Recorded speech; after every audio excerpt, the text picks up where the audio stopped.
Many businesses invest in a website and see little return. Research shows companies that actively engage customers through their website grow revenue 15 to 50% faster than those that don't. Curtis Priest, CEO of PixelCarve, explains, "It's not because of the market and not because of the product. It's because their digital presence doesn't reflect the quality, vision, or value of the development. Your website should be your first pitch, your trust builder, and your 24/7 sales engine.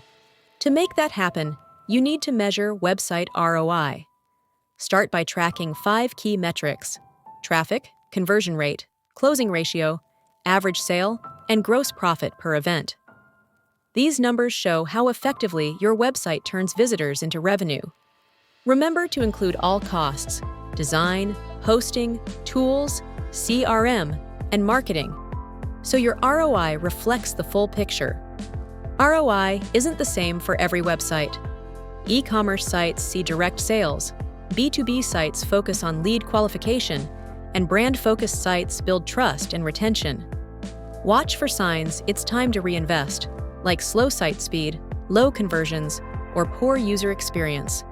Improve ROI by optimizing SEO, making your site mobile responsive, aligning content with user intent, tracking performance, and staging clear calls to action. Your website can drive measurable growth when it's treated as a performance engine. Track the right metrics, pull the right levers, and reinvest strategically to turn your site into a true business asset. You can read the full article on our website and add this episode to your playlist to revisit anytime.